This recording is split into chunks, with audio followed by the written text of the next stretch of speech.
let's get this started. So how was the audition process like and what did it entail?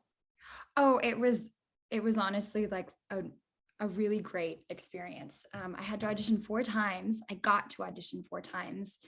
Um, and the process was very similar to like a general audition in the case that like you embrace it, you do the best you possibly can, you do all the research, you fill it up with your life and with the character's circumstances, and then you just let it go each time. So I did that 4 times. And each time you do your best not to think about it. And then when it comes back to you, if it comes back to you, you get to just be grateful for that. Would you say that the audition process was heavier on the dancing or the acting or equal on both? Great question.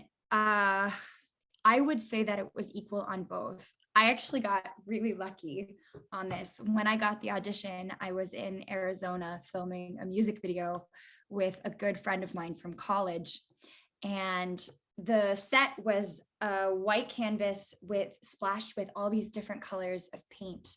And I was in like a bright red leotard with my hair in a top like palm tree, just like Paula Abdul used to wear in the 80s.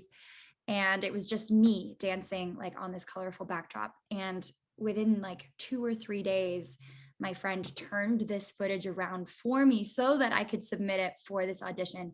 And my agent is completely convinced that that is why, or a big factor in why I got a call back and ultimately got the role. That's amazing. Got How really did lucky. you end up training for the role? A lot of what I did was just research, was a deep dive on YouTube. I found articles, I listened to a lot of her music. I watched as many interviews as I could find. And the thing that always shone through for me was not only her sweetness and her gratitude for everything that was coming her way, but also the way that she lit up in a whole new way whenever dance came into the equation.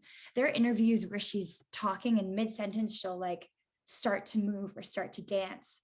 And it's just the coolest thing. It really informed my understanding of the character. And as a dancer yourself, did you see a lot of similarities between you and Paula Abdul when looking at all these interviews? Yes, yes, but not in a superficial way, only in like in a spiritual way, really. I think what shone through was her love for this thing that at its core is communication, is love, is a way to comfort and inspire and make others feel seen. That is her gift primarily. And I feel that also.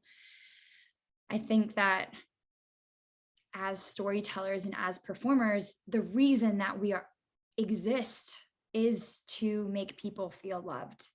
And the way that we do that is by performing, is by connecting with the audience. And that's why her presence is so unmatched. I feel that spirit when I perform too. That's why I love it so much. So Paula was also the main choreographer. I don't want to assume because I don't think every dancer choreographs, but do you choreograph as well? I do. I do. I was the director of a competitive hip hop team in college. I used to teach children's dance camps growing up. So I've been choreographing for a long time. I worked as a professional choreographer in LA for a few years. Right after I arrived, I did find that that wasn't that was part of joy for me, but it wasn't my passion.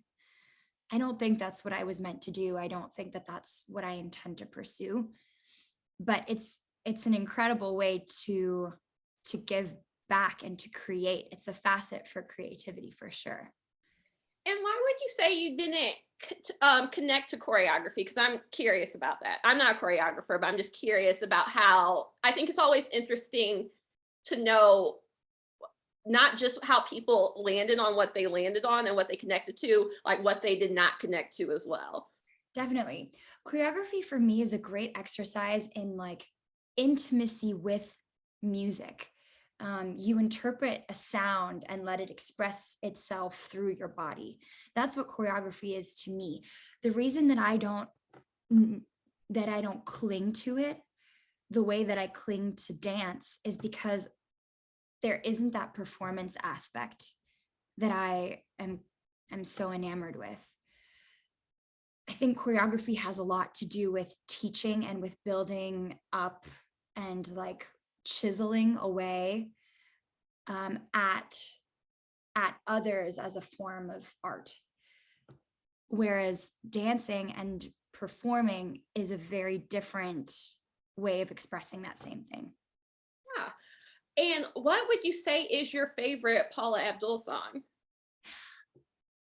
I love Forever Your Girl so much. There's a sweetness that shines through in it that really resonates with me. Yeah, it's just a good time. And it's so catchy. It's been stuck in my head for the majority of the past like 6 months. So And were you able to talk to Paula before portraying her or after or ever? this has been such an experience, this whole thing. I met Paula completely by accident. I met her right after I finished filming for what was called the Untitled Lakers project for Winning Time.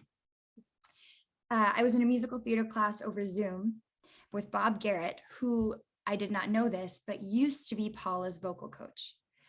And one week she happened to be the special guest. Oh, wow. Yeah. So I was in class with like 13 other people. Nobody knew that I was part of this series. And she told us a story about what it was like auditioning for the Lakers girls. And I was just sitting right here and I was just completely blown away. I got to meet her afterwards. I got to say hello and thank her for everything that I'd learned about her and for being the icon that she is. And that was kind of the end of that until yesterday when she was the guest host on The Talk and they played my interview and she responded to it live. Oh, and wow. she was so incredibly gracious and sweet and generous. And it was such a relief for me, really, because up till then I had no idea how she felt about it. All I could do really was have as much respect for her as I possibly could. What are the challenges of portraying an actual person compared to when dancing, you're kind of just expressing yourself in the moment? Yeah, dancing, you get to like create your own alter ego. You get to create a persona. Every dance is a different person for me. I have sidestepped the landmine of trying to imitate Paula. In my mind, my Paula is it's a character all to itself. It's not the real Paula. In order to, as a gesture of respect and as a gesture of adoration, I have immersed myself as much as possible in her interviews and in her music, just to get a sense of what it was like for her at the time. And that's the best I can do. And then the rest is just filling in with my own stuff. When we're first introduced to Paula in the series, they're kind of in a very traditional ballet class, and the owner is just like, I want more, I want more. And Paula obviously does her thing that kind of becomes a part of the Lakers brand. But it also shows that she is classically trained and knows all these things. What type of dance are you trained in, and what would you say is kind of your favorite style of dance?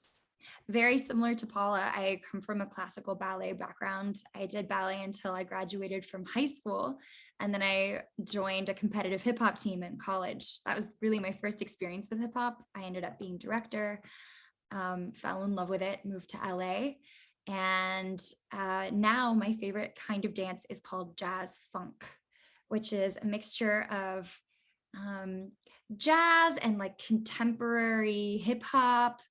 It's a lot of what you see on tour in music videos. I tend to take heels classes now. So it's basically jazz funk in heels, which is a great challenge for balance and control. yeah, it's an endless exploration, I think.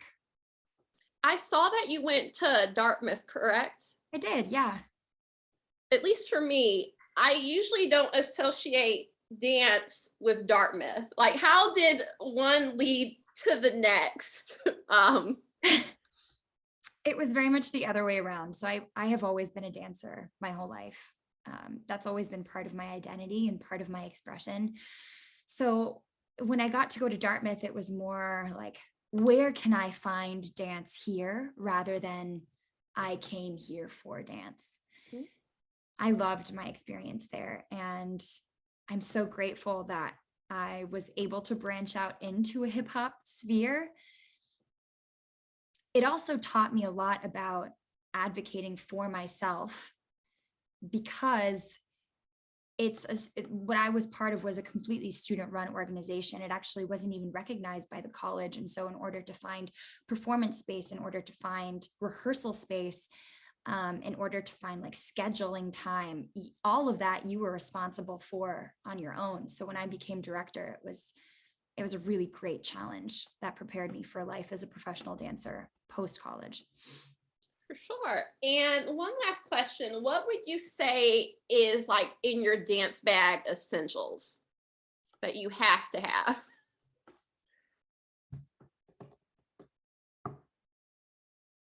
Chapstick, is that crazy?